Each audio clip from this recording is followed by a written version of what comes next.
നമസ്കാരം. Punch media കേരളയിലേക്ക് എല്ലാ മാന്യ പ്രേക്ഷകർക്കും സ്വാഗതം. ഇന്ന് നമ്മുടെ ഗസ്റ്റായി എത്തിയിരിക്കുന്നത് ആധുനിക മലയാള സാഹിത്യത്തിലെ പ്രമുഖ കഥാകൃത്ത് ശ്രീ VS അജിത്താണ്. വെൽക്കം അജിത്ത്. നമസ്കാരം. എന്തുണ്ട് വിശേഷം? സുഖം. ഈ കുസുമാന്തര ലോലനാണല്ലോ താങ്കളുടെ ഏറ്റവും പുതിയ കൃതി. അതെ. എന്താണ് താങ്കൾ അതിലൂടെ പറയാൻ ശ്രമിച്ചിരിക്കുന്നത്? കുസുമാന്തര ലോലൻ അതിൻ്റെ ഒരു ഒറ്റ വരിയിൽ പറയുകയാണെങ്കിൽ, ഒരു പുസ്തകം മാത്രം വായിച്ച മനുഷ്യരെ അന്വേഷിച്ച് ഇതിലെ നായക കഥാപാത്രമായ കുസുമാന്തര ലോലൻ നടത്തുന്ന അന്വേഷണമാണ്. ഇപ്പം ഒരു പുസ്തകം, ഈ കുസുമാന്തര ലോലൻ എന്ന വാക്ക് യഥാർത്ഥത്തിൽ കുമാരനാശാൻ്റെ കവിതയിൽ നിന്നും എടുത്തിട്ടുള്ളതാണ്.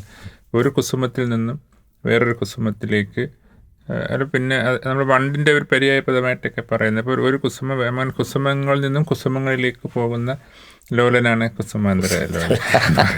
ഈ പേര് വളരെയേറെ ആകർഷകമാണെന്ന് തോന്നുന്നു അല്ലേ? അപ്പം അങ്ങനെ പോകുമ്പോൾ അപ്പം അതിൽ ഞാൻ ഉദ്ദേശിച്ചത് വാക്കെന്ന് വെച്ചാൽ, അയാളൊരു നമ്മളൊരു രാഷ്ട്രീയമായിട്ട് അതിനെ കൊണ്ടുവരുമ്പോൾ അതിലൊരു പ്ലൂറലിസ്റ്റാണ്. അതായത് ഒന്നിൽ മാത്രം ഇപ്പം ഒരു ഭാഷ അല്ലെങ്കിൽ ഒരു ഭക്ഷണം, ഒരു വസ്ത്രം, ഒരു മതം, ഒരു ജാതി അല്ലെങ്കിൽ ഈ ഏകശിലാത്മകമായ എല്ലാത്തിനെയും എതിരാണ് ഇയാൾ. ഈ നോവലിലെടുത്ത് പറയുന്ന പോലെ ഹീസ് എ ബ്ലഡി പ്ലൂറലിസ്റ്റ്. അതാണ് കുസുമാന്തരൻ. അപ്പോൾ അയാൾ ഏകപത്നിയിലും ഏകനാരി അങ്ങനെ ഒന്നിലും ഏകത്തിൽ വിശ്വസിക്കുന്നില്ല. അപ്പോൾ എല്ലാത്തിലും ഒരു ബഹുസ്വരതയുണ്ട്, ഒരു പ്ലൂറാലിറ്റി ഉണ്ട്. അപ്പം അങ്ങനത്തെ ഒരു ലോലൻ അയാൾ ലൈംഗികതയുടെ കാര്യത്തിലാകട്ടെ ഇണകളുടെ കാര്യത്തിലാകട്ടെ എല്ലാത്തിലും അയാൾ ഒന്ന് എന്ന സങ്കല്പത്തിൽ വിശ്വസിക്കുന്നില്ല.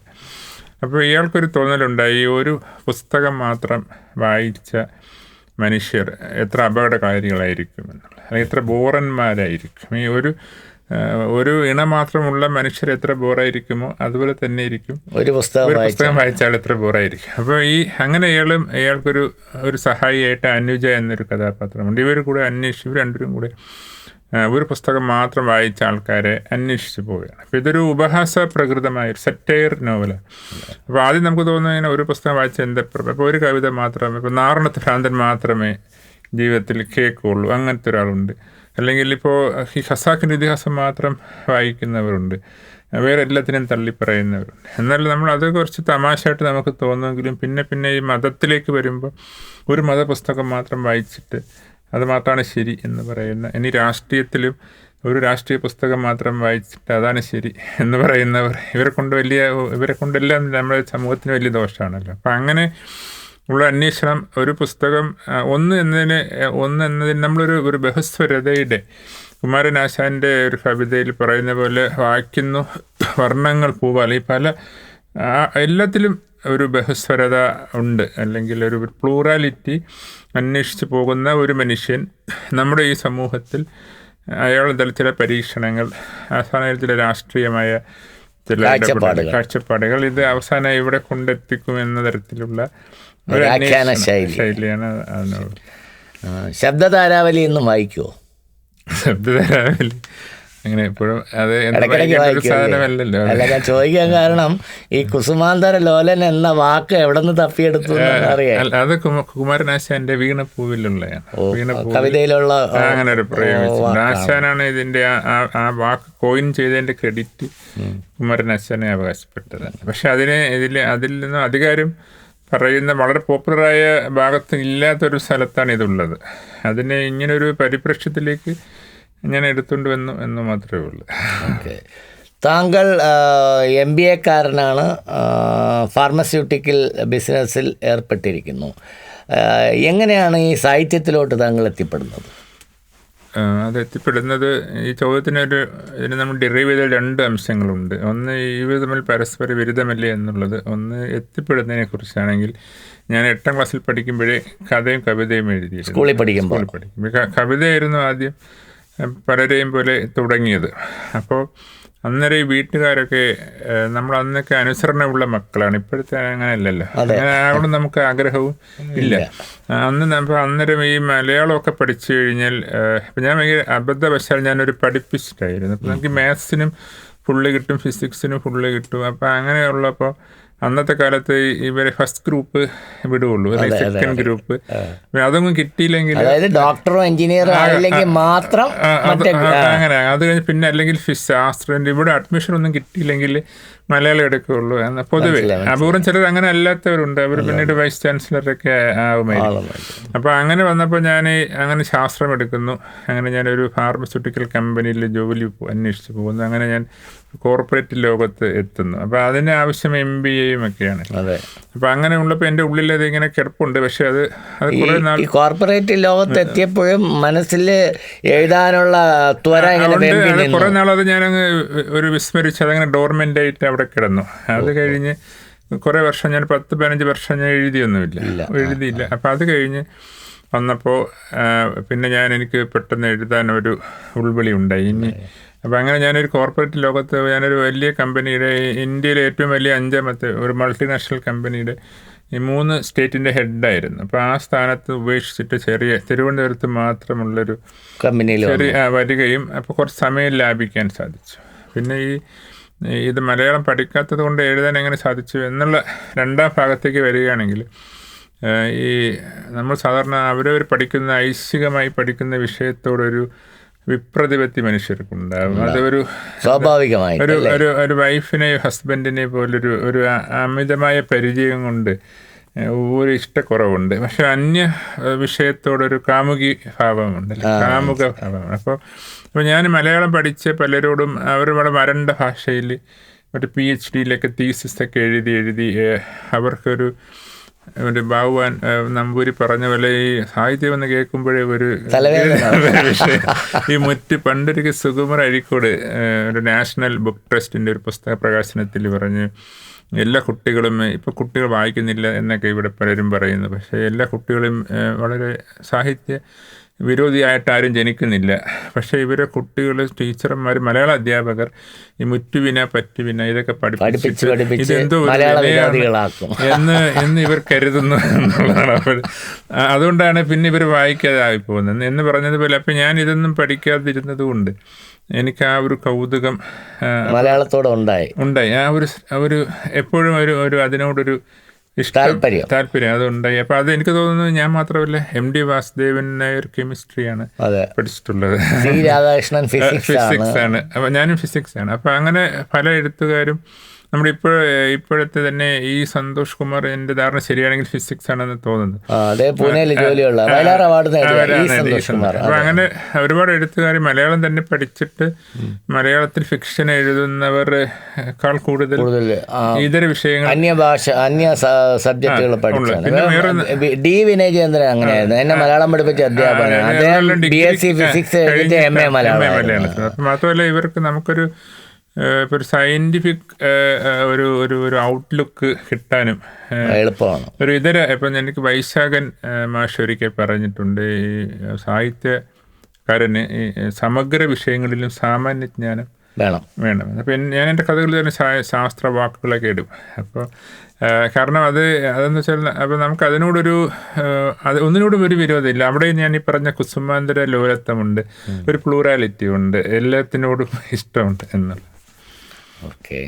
ഈ എലിക്കണി എന്ന ഇതെന്താണ് താങ്കൾ ഉദ്ദേശിക്കുന്നത്? എലിക്കണി എന്ന കഥ അതൊരു ചെറുകഥയായിട്ട് എഴുതുമ്പോൾ ഇത് കോവിഡ് കാലത്ത് നടന്ന കഥയാണ്. അപ്പോൾ കോവിഡ് സമയത്ത് ബാങ്കിലൊക്കെ പോകുമ്പോൾ നമ്മൾ ഒരു ബുക്കിൽ ഫോൺ നമ്പർ എഴുതി വെക്കണം, എന്നാലേ അകത്തോട്ട് കയറ്റുള്ളൂ. അപ്പോൾ അങ്ങനെ ഒരാൾ നോക്കിയപ്പോൾ അവൾ ചെന്നപ്പോൾ അതിന് മുമ്പ് എഴുതിയിരിക്കുന്നതിൽ നല്ല ഹാൻഡ് റൈറ്റിംഗ് ഉള്ള ഒരു സ്ത്രീയുടെ നമ്പർ ഇയാൾ അവിടെ നിന്ന് എടുത്ത് അടിച്ചു മാറ്റി കൊണ്ട് ഈ സ്ത്രീയെ വിളിക്കുന്നു. അങ്ങനെ വിളിക്കുന്നു. അവർ പരിചയപ്പിച്ചിട്ടൊരു ശബ്ദം കേട്ടപ്പോൾ അവർ സുന്ദരിയാണെന്ന് ഇയാൾക്ക് മനസ്സിലായി. അങ്ങനെ ഇവർ പരിചയപ്പെടുന്നു. അങ്ങനെ ഈ കഥയുടെ എഴുതിക്കുന്ന ഒരു ഭാഷയിൽ പറയുകയാണെങ്കിൽ 1ഉം 2ഉം പറഞ്ഞ് 3ഉം 2 ഇവർ പാർക്കിൽ കാണാൻ തീരുമാനിക്കുന്നു. അങ്ങനെ ഇവർ കണ്ടപ്പോൾ ആണ് ഇയാൾക്ക് മനസ്സിലായത് ഇവരത്ര സുന്ദരി അല്ല, ഇയാളാണെങ്കിൽ അവർ വിചാരിച്ചതിനേക്കാൾ സുന്ദരനാണ് താനും. അപ്പോൾ അങ്ങനെ ഇരുന്നു. പക്ഷേ ഇവർക്ക് പുരുഷൻ അത് വലിയ വിഷയമില്ലല്ലോ. അങ്ങനെ ഇവരൊരു റൂം എടുക്കാൻ തീരുമാനിക്കുന്നു. അപ്പോൾ അങ്ങനെ റൂമിൽ വെച്ച് ഇവർ, ചുരുക്കി പറയാണ്, അപ്പോൾ റൂമിൽ വെച്ച് ഇവർ തമ്മിൽ സന്ധിക്കുകയും ഇയാളെ ഇപ്പം ഇവർക്ക് ജാതകവശാൽ ജ്യോത്സ്യൻ പറഞ്ഞിട്ടുണ്ട് ഇവരുടെ ഭർത്താവ് 60 വയസ്സാകുമ്പോൾ മരിക്കും. അപ്പോൾ പക്ഷേ ഇവർക്ക് 80 വയസ്സ് വരെ ആയുസ്സുണ്ട്. ഇപ്പം 40 വയസ്സായിട്ടുള്ളൂ. അപ്പം ഈ ഭർത്താവ് മരിച്ചു കഴിഞ്ഞാൽ പിന്നെ ശിഷ്ടകാലം 20 വർഷം ഇയാളെ കൂടെ ജീവിക്കണമെന്ന് ഇവർക്ക് ആഗ്രഹമുണ്ട്. അപ്പം അതുവരെ ഇയാളെ വേറെ ഒരു സ്ത്രീ നോക്കുന്നത് ഇവർക്ക് ഇഷ്ടമില്ല. അതുകൊണ്ട് ഇയാളെ ഇവരെ ഒരു എലിയാക്കി, ഇവരെ ഒരു എലി പത്തായത്തിലാക്കി ബാഗിലിട്ട് വീട്ടിൽ കൊണ്ടുവന്നിട്ട് പത്തായപ്പുരയിൽ ഇവരെ ഒരു ആണി അടിച്ച് എലിയായിട്ട് വെച്ചേക്കാണ്. അപ്പോൾ ഡെയിലി ഒരു സിറിഞ്ചിൽ ഇച്ചിരി ഗ്ലൂക്കോസ് കൊടുക്കും, ഇച്ചിരി മോർഫിൻ കുത്തിവെക്കും ബോധം വരാതിരിക്കാൻ. അപ്പോൾ ഇയാൾ 20 വർഷം ഇങ്ങനെ ഉറക്കി കിടത്തിയിട്ട്, എന്നിട്ട് അവർ പറയുന്നൊരു ഡയലോഗുണ്ട്, ഇത് കഴിഞ്ഞിട്ട് 60 വയസ്സാകുമ്പോൾ നമ്മൾ അങ്ങര് മരിച്ച ശേഷം നമ്മൾ രാജാവും രാജ്ഞിയുമായി വാഴും എന്നുള്ളതാണ്. അപ്പം അതിന് വേണ്ടി ഇങ്ങനെ ഇട്ടിരിക്കുകയാണ് ഏതാണ്. അപ്പോൾ എപ്പിഡ്യൂറൽ അനസ്തേഷ്യ തന്ന് എന്നെ കിടത്തിയിരിക്കുകയാണ്. അപ്പോൾ നമ്മളതൊരു തമാശ കഥ പോലെ പെട്ടെന്ന് വായിക്കുമെങ്കിലും നമ്മൾ പിന്നീട് നമ്മുടെ സമൂഹത്തിൽ ഇപ്പോൾ രാഷ്ട്രീയക്കാരും മതങ്ങളും നമ്മളോട് പറയുന്നത് വാഗ്ദാനവും ഇതേ കഴിഞ്ഞാണ്. 20 വർഷം കഴിഞ്ഞ് ഇപ്പം നമ്മൾ ട്രിവാൻഡ്രത്ത് നിന്ന് കൊല്ലം വരെ പോകാൻ പറ്റത്തില്ല, റോഡില്ല, റോഡ് പണിഞ്ഞുകൊണ്ടേ ഇരിക്കുകയാണ്. അപ്പോൾ ഞാനൊരിക്കൽ കോഴിക്കോട് പോയപ്പോൾ അവിടെ ഇതുപോലെ പാലം പണിയുന്നുണ്ട്. അവർ ബോർഡ് വെച്ചിരുന്നു, നാളത്തെ സുഖത്തിനായി ഇന്നത്തെ അസൗകര്യം ക്ഷമിക്കുക. അപ്പം നമുക്ക് സ്വാതന്ത്ര്യം കിട്ടിയിട്ട് ഇത്രയും വർഷമായി, എന്ന് നോക്കിയാലും ഇപ്പോൾ റോഡ് എടുത്താൽ പണിഞ്ഞുകൊണ്ടേ ഇരിക്കുന്നത് തീർന്നിട്ടൊരു സിംഗപ്പൂർ വന്നിട്ടില്ല ഇതുവരെ. പിന്നെ ഇനി മതങ്ങളാകട്ടെ, നിങ്ങൾ കഷ്ടപ്പെടും, സ്വർഗത്തിൽ ചെന്നാൽ നിങ്ങൾക്ക് ഒരുപാട് സാധനങ്ങളുണ്ട്, അവിടെ മദ്യപ്പുഴയുണ്ട്, ഹൂറിമാരുണ്ട്, വലിയ വാഗ്ദാനങ്ങളുണ്ട്. അപ്പോൾ മതങ്ങളും രാഷ്ട്രീയവും നമ്മളോട് ഇന്ന് നിങ്ങൾ ദുസ്സഹമായിട്ട് ജീവിച്ചാൽ വിദൂരമായ ഭാവിയിൽ നമുക്ക് യാതൊരു ഉറപ്പുമില്ലാത്ത അജ്ഞാതമായ ഭാവിയിലാണ് സ്വർഗം വാഗ്ദാനം ചെയ്യുന്നത്. മാത്രമല്ല ഹിന്ദു മതത്തിൽ 7 ജന്മം വാഗ്ദാനം ചെയ്യുന്നു. അപ്പൊ ജന്മം ജീവിക്കാൻ തന്നെ കിടന്ന് അപ്പൊ നമ്മള് നമ്മളിപ്പോ മനുഷ്യർ തമ്മിൽ ഇപ്പൊ രണ്ടുപേര് തമ്മിൽ ഒരാണും പെണ്ണും സന്തോഷമായിട്ട് ഒരു പാർക്കിലിരുന്നാൽ ഈ 3 മതത്തിലെ ഏത് മതക്കാർ കണ്ടാലും ഓടിക്കും, അവർ മോറൽ പോലീസ് ഇടപെടും. ഈ മനുഷ്യർ തമ്മിൽ സന്തോഷിക്കുന്നത് ഇവർക്ക് ഇഷ്ടപ്പെടുന്നില്ല. കാരണം ആ സന്തോഷമല്ല നിങ്ങൾ ഉപേക്ഷിക്കണം, എന്തിനാണ്, ഭാവിയിൽ എന്തോ കിട്ടും. അപ്പോൾ അത് തരം ഒരു എലിക്കണിയാണ്, ഒരു ട്രാപ്പാണല്ലോ. അപ്പം അങ്ങനെ നമ്മുടെ വിദൂരമായ അജ്ഞാതവും ആയ ഒരു ഭാവിയിൽ സ്വർഗമുണ്ട് എന്ന് പറഞ്ഞിട്ട് വർത്തമാനകാലത്ത് ദുരിതമായി നമ്മളെ ഇട്ടിരിക്കുന്ന ഒരു ട്രാപ്പ് വ്യവസ്ഥിതി. ആ എല്ലാ ട്രാപ്പുകളെയും നമുക്ക് എലിക്കണി എന്ന് വിളിക്കാം എന്നുള്ളതാണ്. ഈ എലിക്കണി ആദ്യമായി പ്രസിദ്ധീകരിക്കുന്നത് വീക്കിലിയിലാണോ അതോ ഓണപ്പതിപ്പിലാണോ? അത് ദേശാഭിമാനി വീക്കിലിയിൽ അത് പ്രസിദ്ധീകരിച്ചത്. അതിനെ തുടർന്ന് അത് ലോഗോസ് ഒരു പുസ്തകമാക്കി. ഇപ്പോൾ അതിന്റെ ടൈറ്റില് നമ്മള് എലിക്കണി, കഥാസമാഹാരത്തിന്റെ പേര് തന്നെ എലിക്കണി. നന്നായിട്ട് വിൽപ്പന നടന്നു. അത് 4 പതിപ്പായി. Very good. ഈ മലയാളത്തിലെ ആദ്യകാല ഹാസ്യ സാഹിത്യകാരനായിട്ടുള്ള സഞ്ജയനുണ്ടല്ലോ, അദ്ദേഹത്തിന്റെ കഥകളൊക്കെ വായിച്ചിട്ടുണ്ടോ?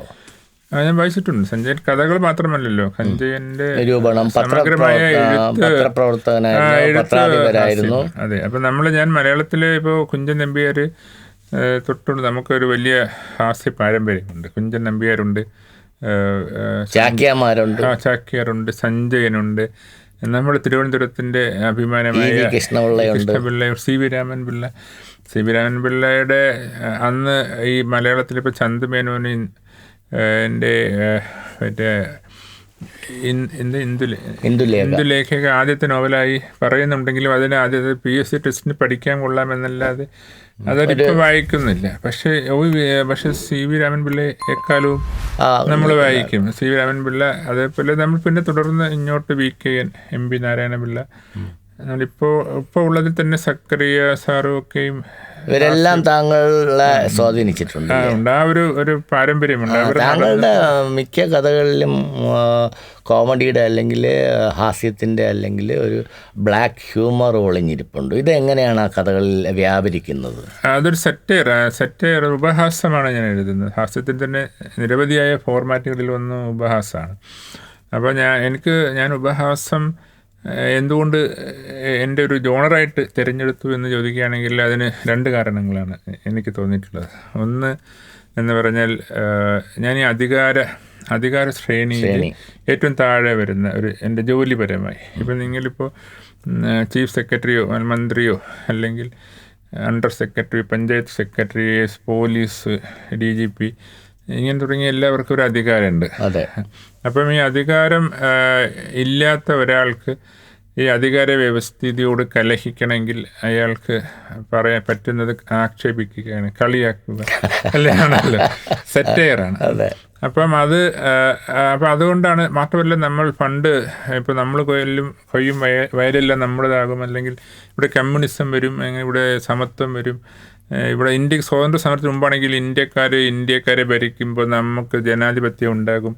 ഈ കൊളോണിയൽ വാഴ്ച പോയിട്ട് നമ്മുടെ രാജ്യം വരുമെന്ന് എപ്പോഴും വരുമെങ്കിലും ഇതൊന്നും വന്നിട്ടില്ല എന്ന കാര്യം നമുക്കറിയാമല്ലോ. ഇപ്പോഴാർക്കെങ്കിലും ഇപ്പോൾ അങ്ങനെ ഒരു പ്രതീക്ഷ ഉണ്ടെന്ന് എനിക്ക് തോന്നുന്നില്ല. ഇപ്പോൾ ഏതെങ്കിലും ഇവിടെ കമ്മ്യൂണിസം വരുമെന്നോ അല്ലെങ്കിൽ എന്തെങ്കിലും തരത്തിൽ യഥാർത്ഥത്തിലുള്ള ഒരു ജനാധിപത്യ ഇപ്പോഴത്തെ ഞാൻ ടെക്നിക്കലായിട്ടുള്ളതല്ല, സാങ്കേതികമായിട്ടല്ല, വളരെ ജനങ്ങൾ ഒരു പൗരനായി കണക്കാക്കുന്നു. ഇപ്പോൾ ഈ സുരേഷ് ഗോപി ഇടയ്ക്ക് പ്രജ എന്ന വാക്ക് ഉപയോഗിച്ചു. സത്യത്തിൽ നമ്മുടെ ഭരണാധികാരികൾ സുരേഷ് ഗോപി അങ്ങനെ പറഞ്ഞതേ ഉള്ളൂ, പറയാത്തവരും പ്രജ എന്ന കണക്കിന് ട്രീറ്റ് ചെയ്യുന്നു. നമ്മൾ റോഡിൽ പോകുമ്പോൾ ഈ മന്ത്രിയുടെ കാറ് വരുമ്പോൾ നമ്മൾ അവിടെ നീക്കണം. അപ്പോൾ കാരണം അത് പണ്ട് രാജാവ് വന്നതുപോലെ തന്നെയാണ് വരുന്നത്.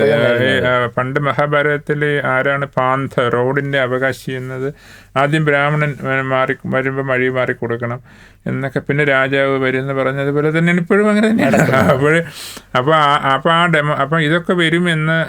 അപ്പം വരാൻ വേണ്ടിയുള്ള ഒരു സമരത്തിൽ ഏർപ്പെടുക എന്നുള്ള ഒരു സാഹിത്യത്തിൽ വള്ളത്തോളൊക്കെ എഴുതുമ്പോൾ അങ്ങനെ ഭാരതം എന്ന് കേട്ടാൽ എന്നൊക്കെ പറയുന്ന സ്ഥലത്ത് നമുക്ക് ഈ സ്വാതന്ത്ര്യം കിട്ടിയ ശേഷമുള്ളൊരു പ്രതീക്ഷ ഉണ്ടായിരുന്നു. ഇപ്പം ഇന്ന് നമുക്ക് അങ്ങനെ ഒരു പ്രതീക്ഷ ആർക്കെങ്കിലും ഇല്ല. ഇന്ന് നമുക്ക് ആകെ ചെയ്യാൻ പറ്റുന്ന ഒരു പ്രതിരോധം എന്ന് പറഞ്ഞ് ഇതിനെ ആക്ഷേപിക്കുക എന്ന് മാത്രമേ ഉള്ളൂ. അപ്പോൾ അതാണ് ഞാൻ ഈ സെറ്റയറിനെ ഒരു ടൂളായിട്ട്. അപ്പോൾ നമുക്കങ്ങനെ പ്രതീക്ഷ നഷ്ടപ്പെടുന്ന സമയത്ത് മനുഷ്യൻ ചെയ്യാൻ പറ്റുന്നത് സെറ്റയർ തന്നെയാണ് എന്നാണ് വളരെ ഈ സാഹിത്യ വിചക്ഷണന്മാർ പൊതുവെ നിരീക്ഷിച്ചിട്ടുള്ളൊരു കാര്യം കൂടിയാണ്. പണ്ട് കാലത്ത് രാജസദസ്സിൽ പോലും ചാക്യാന്മാർക്ക് മാത്രമേ രാജാവിനെ നേരിട്ട് അധിക്ഷേപിക്കാനും കളിയാക്കാനുമുള്ള ഒരു അവകാശം ഉണ്ടായിരുന്നുള്ളൂ. അപ്പോൾ താങ്കൾ ആധുനിക മലയാള സാഹിത്യത്തിലെ ഒരു ചാക്യാരാണെന്ന് അവകാശപ്പെടുകയാണോ? എന്ന് പറയാൻ പറ്റില്ല. അന്ന് ആ അവകാശം ഉണ്ടെങ്കിൽ ഇന്ന് അത്ര ഇല്ല. ഇന്ന് നമുക്ക് ഭരണാധികാരികളെ ആക്ഷേപിക്കാൻ അവരുടെ ശ്രദ്ധയിൽപ്പെട്ടാൽ പണി കിട്ടും എന്നുണ്ട്. ഇപ്പൊ നമുക്ക് പറയാൻ പറ്റത്തില്ല. ഇപ്പൊ അവർക്കത് ഈ ഉപഹാസം കുറച്ച് മനസ്സിലാവില്ല എന്നൊരു കുഴപ്പമുണ്ടല്ലോ. അതുകൊണ്ട് മാത്രം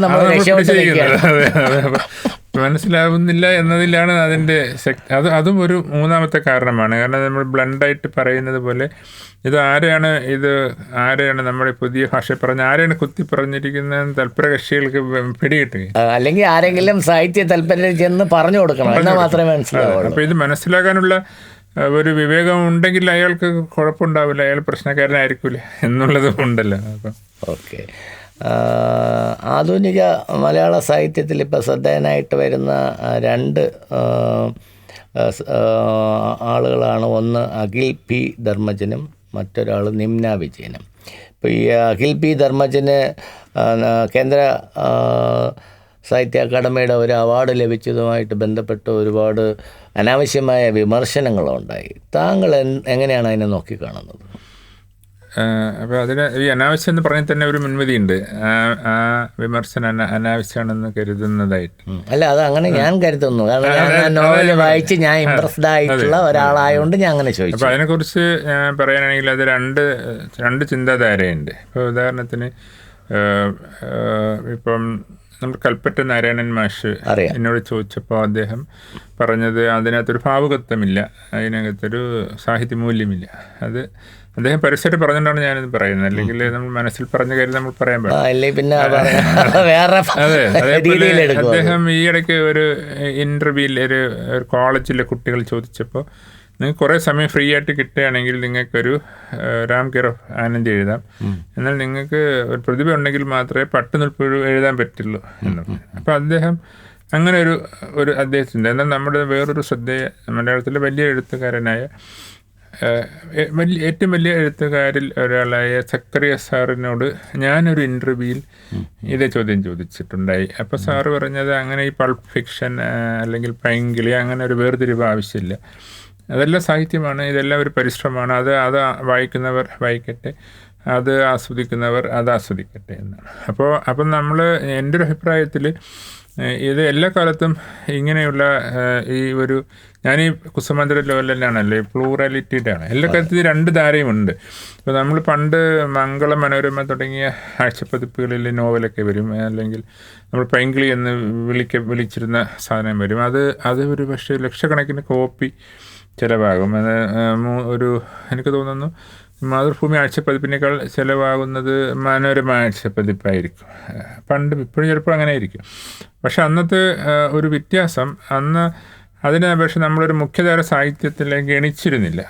അതൊരു ആൾക്കാർ വായിക്കുന്ന ഒരു പോപ്പുലർ, അങ്ങനെയാണ് ഈ പോപ്പുലർ ഫിക്ഷൻ എന്ന് പറയുന്നത്. പോപ്പുലറാണ്, ആൾക്കാർ വായിക്കുന്ന ഒരു രസം കിട്ടുന്നു. ഒരു ഈ സാഹിത്യത്തിൻ്റെ പല ഗുണങ്ങളിൽ ഒന്ന് രസാനുഭൂതിയാണല്ലോ, അത് കിട്ടുന്നു. ചിലർ അതിൽ പിന്നെ വായനക്കാരായി മാറി പിന്നീട് ഇവർ ഈ ഗൗരവമുള്ള സാഹിത്യം എന്ന് പറയപ്പെടുന്ന അതിലേക്ക് വരുമെന്ന് ഒരു തിയറിയുണ്ട്. ഈ സക്കറിയ സാറൊക്കെ അത് പറയുന്നത് ഞാൻ കേട്ടിട്ടുണ്ട്. അപ്പോൾ അങ്ങനെ വരും. ചിലർ അവിടെ തന്നെ നിൽക്കും, എന്നും അത് തന്നെ വായിക്കും. അപ്പോൾ ഇത് രണ്ടും പ്രോഡക്റ്റിനും ഡിമാൻഡ്, ഈ സാഹിത്യം ഒരു പ്രോഡക്റ്റും കൂടെയാണല്ലോ, ഡിമാൻഡുണ്ട്. അപ്പോൾ ഇപ്പോൾ ബെൻസ് കാറിനും ആളുണ്ട്, മാരുതി കാറിന് ആളുണ്ട്. അപ്പോൾ ഇതിലേതെങ്കിലും നമ്മൾ തള്ളിപ്പറയേണ്ടതോ അല്ലെങ്കിൽ അംഗീകരിക്കേണ്ടതോ ഇല്ല. പക്ഷേ വിവാദം ഉണ്ടായത് കേന്ദ്ര സർക്കാർ നൽകുന്ന അവാർഡ് ഈ പോപ്പുലർ ആയ ഒന്നിന് കൊടുത്തപ്പോൾ അതിനകത്തൊരു ശരിയോ എന്നൊരു ചർച്ച ഉണ്ടായ സത്യത്തിൽ. അപ്പോൾ അത് എനിക്ക് തോന്നുന്നു ഈ വിമർശനങ്ങൾ ചർച്ചകളോടും നമ്മൾ അസഹിഷ്ണുത കാണിക്കേണ്ടതില്ല യഥാർത്ഥത്തിൽ. ഇപ്പം നമ്മളൊരു ഇപ്പം കുസുമാന്തര ലോലൻ ഒരു പൊട്ട നോവലാണെന്ന് പറയാൻ താങ്കൾക്ക് അവകാശമുണ്ട്. അപ്പം ഞാൻ അതിന് താങ്കളുടെ വീട്ടിലുള്ള അച്ഛനമ്മയും ചേറി വിളിക്കേണ്ട കാര്യം ഇല്ല. അതേസമയം താങ്കൾക്ക് അത് പറയുമ്പോൾ, അതേസമയം എന്നെ വിമർശിക്കുമ്പോൾ അത് എൻ്റെ അടുത്ത് ഞാൻ ഏത് കോത്താടുത്തിൽ നിന്ന് വന്ന് അങ്ങനെ ചോദിക്കേണ്ടതുമില്ല. അതിനും ഒരു മിതത്വം പറയും. ഇവിടെ ഇപ്പോൾ സോഷ്യൽ മീഡിയയുടെ കാലത്ത് ഈ നമുക്ക് ആരെയും തെറി വിളിക്കാൻ വീട്ടിലിരുന്ന് ചെയ്യാൻ പറ്റുന്നത് കൊണ്ട് ഈ രണ്ട് കൂട്ടരും രണ്ട് ചേരിയായിട്ട് തിരിഞ്ഞ് രണ്ടുപേരും പരസ്പരം തെറി വിളിക്കുകയും അങ്ങനെ ചിലരുടെ പേരിലൊക്കെ അതായത് ആ സാഹിത്യബാഹ്യമായ അല്ലെങ്കിൽ കലാബാഹ്യമായ തലത്തിലേക്ക് ഈ വിമർശനത്തിനെ കൊണ്ടുപോയാണ് ഇവിടെ ഒരു ചോദിച്ച പോലെ ഒരു അനാവശ്യമെന്ന് തോന്നുന്ന വിവാദങ്ങൾ ഉണ്ടായത്. അതർവൈസ് അതൊരു സാഹിത്യ കൃതി ഉണ്ടാവുകയും അവാർഡൊക്കെ ഉണ്ടാകുമ്പോൾ എല്ലാ കാലത്തും അതിനെക്കുറിച്ച് ഇപ്പോൾ എപ്പോഴും ഒരു അവാർഡുകൾ വിവാദം ഉണ്ടായിട്ടുണ്ടല്ലോ. സിനിമയുടെ അവാർഡ് എടുത്താലും അതിനല്ലേ ബാഹുബലിക്ക് കൊടുക്കാമോ, അതിന് എലിപ്പത്തായതിന് കൊടുക്കണ്ടേ, ഇങ്ങനെ ചർച്ചകൾ എന്നുമുണ്ട്. അല്ല, ചെമ്മീൻ എഴുതിയപ്പോൾ തകഴിക്ക് പണ്ട് അവാർഡ് ലഭിച്ചപ്പോൾ ദോഷൈക ദൃക്കുകളാവാം, എനിക്ക് ശരിക്കറിയില്ല. ചെമ്മീൻ എഴുതിയത് വേറൊരാളാണ്. അദ്ദേഹത്തിൻ്റെ തകഴി അടിച്ചു മാറ്റിയതാണ് ചെമ്മീൻ നോവൽ എന്ന് വരെ പണ്ട് കാലത്ത് വർത്തമാനം ഉണ്ടായിരുന്നു. അപ്പോൾ അതുകൊണ്ട് ഈ അവാർഡ് എന്ന് പറയുന്നത് പിന്നെ അതിനകത്ത് പണ്ട് നമ്മുടെ ഇപ്പോൾ പലരും പറയുന്നുണ്ട് സാഹിത്യ എം കൃഷ്ണൻ നായർ ഇപ്പം ഇല്ലാത്തതാണ് ഇവിടെ ഒരു കുഴപ്പമെന്ന് പറയുന്നുണ്ട്. കൃഷ്ണൻ നായർക്ക് പകരം ഇപ്പം ഡോക്ടർ എം രാജീവ് കുമാർ ഉള്ളത് കുഴപ്പമാണെന്ന് പറയുന്നുണ്ട്. പക്ഷെ അതിൽ എം കൃഷ്ണൻ നായർ പണ്ട് ബയോഗ്രഫിയിൽ എഴുതിയ ഒരു ശ്രദ്ധേയമായ ഒരു കാര്യം, work of art is either good or bad എന്നാണ്. എന്ന് വെച്ചാൽ ഒന്നുകിൽ നല്ലതല്ലെങ്കിൽ ചീത്ത, അല്ലാതെ നല്ലതോ ചീത്തയോ ഇല്ല എന്ന് പറയാൻ പറ്റില്ല എന്നാണ് അദ്ദേഹം പറഞ്ഞത്. അപ്പോൾ എനിക്കൊന്ന് വളരെ ഗൗരവമുള്ള പല നിരൂപകരും ഇപ്പോൾ പി കെ രാജശേഖരൻ സാറിനെ പോലുള്ളവരൊക്കെ അങ്ങനെ നല്ലതും ചീത്തയും ഉണ്ട് എന്ന് തന്നെയാണ് പറയുന്നത്. അതേസമയം അങ്ങനെ ഒന്ന് ഇല്ല എന്നും അത് അഭിരുചി, ഇപ്പോൾ എനിക്ക് തോന്നുന്നു എൻ്റെ ധാരണ ശരിയാണെങ്കിൽ, അത് തെറ്റാണെങ്കിൽ ക്ഷമിക്കാം, ഇപ്പോൾ സച്ചിദാനന്ദനോട് ചോദിച്ചാൽ അങ്ങനെ ഒന്നും നല്ലതെന്ന് ചീത്തയൊന്നും ഇല്ല.